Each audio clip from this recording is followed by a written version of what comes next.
जी हाँ स्टूडेंट्स, ये आपका राइटिंग स्किल पर सेकंड वीडियो में ऑलरेडी राइटिंग स्किल पर बेस्ड फर्स्ट वीडियो अपलोड कर चुका हूं। अगर आपने नहीं देखा है तो इसी वीडियो के डिस्क्रिप्शन में उसका लिंक दिया हुआ है। सेकंड पार्ट में मैं आज आपको बताने वाला हूं पैराग्राफ राइटिंग जो कि स्टूडेंट्स को टफ लगती है, एग्जाम में इस पर बेस्ट क्वेश्चन आता है और हम इसे छोड़कर आ जाते हैं। मेरी गारंटी इस वीडियो को देखने के बाद में अगर ये 5 नंबर का आ रहा है तो उसमें से आप 3 नंबर या 4 नंबर तो लेकर आ ही जाओगे, अगर मैं जिस तरीके की टिप्स आपको देने वाला हूं उनको अगर आप फॉलो करते हो तो। ये वीडियो बहुत ही ज्यादा इंटरेस्टिंग होने वाला है स्टूडेंट्स, तो हम इस सेशन को स्टार्ट करते हैं। Let's start the video. जी हाँ स्टूडेंट्स, वीडियो को हम स्टार्ट करने से पहले मैं चाहता हूं कि मैं आपको कुछ वैल्यूएबल टिप्स दे दूं जो आपको माइंड करने हैं। 2 मिनट की टिप है, पहले उन टिप्स को आप फॉलो करेंगे, उसके बाद अगर आप राइटिंग कर रहे हैं तो आपको बहुत ज्यादा हेल्प मिलने वाली है भैया। देखिए वो टिप्स क्या है, उनमें सबसे पहला टिप है कि आपको जैसे कोई भी टॉपिक दिया जाता है, मैं कुछ टॉपिक्स लिख देता हूं। फॉर एग्जाम्पल जैसे आपको एक टॉपिक दे दिया, मान लो एक proverb they the, honesty is the best policy, right. इसके बारे में 50 शब्दों में आपको लिखने को आ जाएगा। दूसरा आपको दे दिया, मान लो डिफॉरेस्टेशन दे दिया, ठीक है। मान लो आपको पोल्यूशन दे दिया, ठीक है, पोल्यूशन प्रॉब्लम, आगे वो प्रॉब्लम भी लिख देंगे। या ट्री प्लांटेशन दे दिया, ओके। तो ये मान लीजिए आपको टॉपिक्स दिए हैं for the paragraph writing, you have given this 4 topics and now आपको इनमें से किसी एक टॉपिक के ऊपर लिखना है और आप इस पर लिखना चाह रहे हैं, इस पर लिखना चाह रहे हैं, किसी पर भी लिखना चाह रहे हैं, ओके। और ये जो है आपके वर्ड लिमिट 50 to 100 वर्ड्स है, ओके। तो आपको सबसे पहली टिप जो मैं देना चाहता हूं ना वो ये है कि आप क्या करना है भैया, सबसे पहले तो उसको रीड एंड थिंक, ये 2 काम पहली फुर्सत में कर ही लेना जैसे ही आप टॉपिक को पढ़े, और ये हम करते भी हैं। रीडिंग एंड थिंकिंग, ये दोनों चीजें अपने दिमाग में, जैसे टॉपिक को हमने देखा कि चलो मान लीजिए आप ये प्रोवर्ब के बारे में लिखना चाहते हैं, honesty is the best policy, just read and think about it, how can I right, what can I right on this topic, क्या लिख सकता हूं मैं, ओके। दूसरा, सोचने के बाद आप आपने जो सोचा, अब आपको अपनी हेडिंग जो है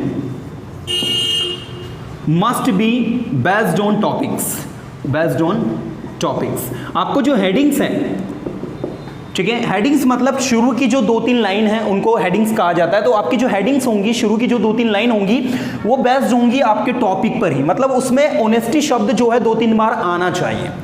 ऑनेस्टी से बनने वाला एडजेक्टिव ऑनेस्ट जो है 2-3 बार आना चाहिए। विशेष ध्यान देंगे, मैं आपको बता रहा हूं उस बेसिस पर जिस बेसिस पर आपको अगर 5 आउट ऑफ 5 लेना है, 10 मार्क्स का आ रहा है तो 10 आउट ऑफ 10 नंबर लेना है, ठीक है। छोटे छोटे चीजें जो आपको याद रखनी, जो आपको पूरे नंबर दिलवाएंगे राइटिंग स्किल में। तो आपको heading must be based on topics, topics पर बेस्ड ही आपको वो 2-3 लाइन बिगनिंग की होनी चाहिए। थर्ड, आपको उसमें एग्जाम्पल से ऐड करना है। याद रखिएगा आपके टॉपिक की लेंथ तभी बढ़ेगी जब आप उसमें 2-3 एग्जाम्पल से ऐड करेंगे। आप चाहे तो कोई शॉर्ट स्टोरी बहुत छोटी सी, तो 2-3 या 4 लाइन में कंप्लीट हो जाए, यू कैन ऐड दिस। अब बोलेंगे सर 2-3 लाइन की स्टोरी, बहुत सारी स्टोरी भी है। आप कोई सी भी एक स्टोरी जिसका मोरल जो है ये जाता हो honesty is the best policy, आप उसको 1-2 शब्दों में मेंशन कर सकते हैं। In short you can give an example to maximise your writing. अपनी राइटिंग को मैक्सिमाइज करने के लिए, अपने पैराग्राफ की लेंथ को बढ़ाने के लिए आप कोई से भी 1-2 एग्जाम्पल्स उसमें ऐड कर देंगे तो आपका बड़ा हो जाएगा। और लास्ट में याद रखिएगा प्रॉपर कंक्लूजन जरूर देना है आपको। कंक्लूजन मतलब होता है कि in the end you have to prove that why honesty is the best policy. In the end, you have to prove that how deforestation is very problematic for us. In the end, you have to prove that how pollution is going to be a biggest problem in the world. In the end, you have to prove that how tree plantation can save our life. So, जो भी आपका topic है वो topic को in the end आपको conclude करना है। In short, आपके लिए कंक्लूड करने के लिए जो वर्ड्स होते हैं, जैसे thus हो गया, ओके, therefore हो गया, हैंस हो गया, ये ऐसी एडवर्ब्स हैं जिनकी हेल्प से आप जो है किसी भी सेंटेंस को, किसी भी टॉपिक को कंक्लूड कर सकते हैं। तो ये 4 टिप्स आपको फॉलो करना है अगर आप चाहते हैं कि आप बहुत अच्छे से लिखें तो। और ये आपके टॉपिक्स थे। अब मैं एक टॉपिक पर आपको प्रैक्टिकली लिखकर दिखा रहा हूं, आपको बताऊंगा मैं कि कैसे आपको अपने शब्दों में एक पैराग्राफ जो है वो लिखना है। तो हम स्टार्ट करते हैं, लेट्स सी। नाउ स्टूडेंट्स, अब हम एक प्रैक्टिकल टॉपिक लेते हैं। जैसे मैंने एक प्रैक्टिकल आपको पैराग्राफ राइटिंग के लिए एक टॉपिक लिया, हम लोग पहले पेज प्रिपेयर कर लेते हैं। मान लीजिए ये आपका कॉपी का पेज है ना, बिल्कुल फोकस करिएगा, समझिएगा, है ना। और कोई सा भी एक टॉपिक जैसे आपने लिया, एक प्रोवर्ब ले लेते हैं हम लोग, where there is a way, where there is a will, there is a way. Right. देखिए एक प्रोवर्ब है, where there is a will there is a way, जहां चाह वहां राह, राइट। अगर इंसान की इच्छाएं मजबूत है तो उसको रास्ता अपने आप मिल जाता है। अब ये प्रोवर्ब है, मेरी फेवरेट प्रोवर्ब है, इसी को मैं एक्सप्लेन कर रहा हूं। देखो सबसे पहले तो आपने इसको रीड किया, जैसे मैंने जो टिप्स दिए थे उनके बारे में रीड किया और सोचना स्टार्ट किया। विल इच्छा हो गया, इच्छा से रास्ता बन जाता है, मतलब कि हमारी जो इच्छाएं हैं वो रास्ता तय करती है, ठीक है, ये हो गया।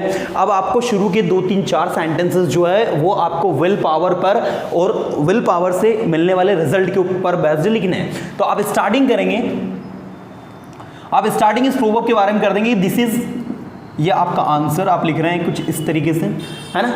This is the famous proverb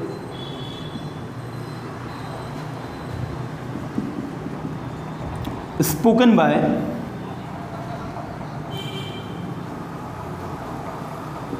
all the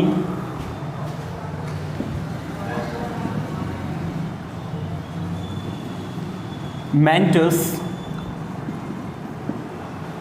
देखिए this is the famous proverb, ये एक फेमस प्रोवर्ब है, spoken by all the mentors, जो सारे मेंटर्स के द्वारा बोली जाती है, जो जनरली मेंटर्स जब भी स्पीच देते हैं, they use it where there is a will there is a way. This is the perfect example of will power, या आप लिख सकते हैं कि this proverb is the perfect example of will power, right. If one has strong will power, ध्यान दीजिएगा, one जहां पर हमारा सब्जेक्ट नहीं होता, राइट, हमारे पास कोई सब्जेक्ट नहीं हो, तो ऐसी सिचुएशन में हम लोग वहां पर सब्जेक्ट के रूप में वन को ले लेते हैं। So if one has strong will power, यदि किसी व्यक्ति के पास में एक मजबूत इच्छा शक्ति है, मजबूत दृढ़ संकल्प है, राइट, इनमें से, तो if one has strong will power, he and she, आप लिख सकते हैं, he can achieve anything whatever he wants, right। ये यहां तक देखिए आप, if one has strong will power, यदि किसी के पास स्ट्रॉन्ग विल पावर है तो he can achieve anything whatever he wants, वो कुछ भी जो भी चाहता है वो चीज को वो अचीव कर सकता है। आप आगे एक और कुछ अच्छा आप थॉट्स उसके बारे में लिख सकते हो कि ए स्ट्रॉन्ग विल पावर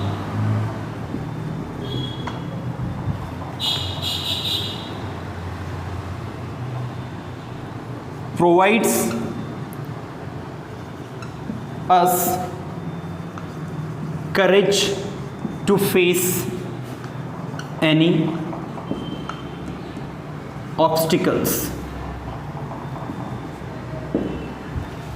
देखिए स्ट्रॉन्ग विल पावर, एक जो स्ट्रॉन्ग विल पावर होती है, प्रोवाइड्स अस, वो हमें प्रोवाइड करवाती, वो हमें देती हैं करेज, साहस, टू फेस एनी ऑब्स्टिकल, किसी भी ऑब्स्टिकल को, on the place of obstacle you can write down problem, difficulties, जो भी आप लिखना चाहें। So a strong will power provide us courage to face any obstacle, right, ये हो गया आपका। अब आप देखेंगे यहाँ पर कि हमने कितनी लाइन लिख दी है, 1 2 3 4 5 लाइन हो गई। अब आप चाहे तो इसके बाद में कोई एग्जाम्पल दे सकते हैं ताकि आप जो इसको और भी ज़्यादा लेंथ में दे सके, या फिर अगर आप और भी लिखना चाहते हैं तो बहुत कुछ है लिखने के लिए। आप लिख सकते हैं, if one is committed to do something no one can stop him, if he is having a strong will power, if he has a will to do something, there may be so many ways he has, तो उसके पास बहुत सारे रास्ते होंगे, right, इस वो अपने रास्ते खुद बना लेगा। इस तरीके से काफ़ी कुछ आपके पास लिखने के लिए कंटेंट होता है। मैंने आपसे कल के जो प्रीवियस वीडियो था उसमें बताया था आपको, फर्स्ट पार्ट जो था कि आपके पास सही ग्रामर की समझ होनी चाहिए, सेंटेंस अरेंजमेंट आपका सही होना चाहिए। अगर ये दोनों चीज़ें आपकी सही हैं तो कोई सा भी सेंटेंस आप लिखेंगे वो बिल्कुल ग्रामेटिकली सही होगा और उसमें आपको पूरे नंबर मिलेंगे। अब हम इसमें एक एग्जाम्पल ऐड कर देते हैं, वंस। अब देखो वंस आपने लिखा एक बार, है ना, वंस, वंस के बाद आप लिखेंगे कि एक स्टोरी आप ऐड कर रहे हैं, तो आप लिखेंगे नेपोलियन वॉज टोल्ड। एक बार नेपोलियन बोनापार्ट जो था उनसे कहा गया वॉज टोल्ड, क्या कहा गया उनसे, it was impossible to cross the Alps, the mountain of Alps, जो एल्प्स का पहाड़ है उसको क्रॉस करना क्या है भैया, इम्पॉसिबल है, राइट। ही सैड, और उन्होंने कहा क्या, there shall be no Alps, right. और उनका रिप्लाई क्या था, he said there shall be no Alps. ऊपर वाले सेंटेंस और नीचे वाले सेंटेंस में अंतर देखिएगा। ऊपर वाला सेंटेंस मैंने डायरेक्ट स्पीच में बनाया है, सॉरी इनडायरेक्ट स्पीच में बनाया है, और नीचे वाला सेंटेंस जो मैंने बनाया है वो डायरेक्ट स्पीच में बनाया है। ऊपर वाले सेंटेंस में मैंने कहा है नेपोलियन वॉज टोल्ड, नेपोलियन को कहा गया दैट की it was impossible to cross the Alps, Alps का जो पहाड़ है उसको क्रॉस करना असंभव है ना। तो उसका रिप्लाई क्या है, ही सेड, मैं चाहता तो इसको जो है इनडायरेक्ट में भी बना सकता था, लेकिन इसको डायरेक्ट में लिखने से यहाँ पर थोड़ा सा हैवीनेस आ रही है सेंटेंस के अंदर, थोड़ा देखने में और सुनने में वो काफ़ी अच्छा लग रहा है, इसीलिए मैंने स्पेशली उसको डायरेक्ट में लिखा है। तो he said there shall be no Alps, shall लगाया क्योंकmamy वो कमिटेड था, मजबूत था, उसको पूरा यकीन था कि एप्स जैसी कोई चीज़ रास्ते में नहीं आएगी, right. Now then a road was made across them use हुआ एल्प्स के लिए, और फिर क्या हुआ भैया, फिर एक रोड बनाया गया, right. And he sad, what he sad, impossible is the word which is found in the dictionary of fools. What he said, बहुत अच्छी बात बोली उन्होंने। He said impossible is the word which is found in the dictionary of fools. Impossible एक ऐसा शब्द होता है जो किसकी डिक्शनरी में पाया जाता है, बेवकूफ लोगों की डिक्शनरी में पाया जाता है। तो अगर आप ध्यान से देखें तो मैंने इसमें 2 स्टेप्स फॉलो कर दी, और उसके बाद भी 2 स्टेप फॉलो करने पे मेरी वर्ड लिमिट 50+ में चली गई है, राइट। अभी मेरे पास और भी कंक्लूड करने के लिए 2-3 लाइन और है, मतलब अगर मैं 2-3 लाइन और इसको लिख देता हूं तो इट विल गो इन 100+।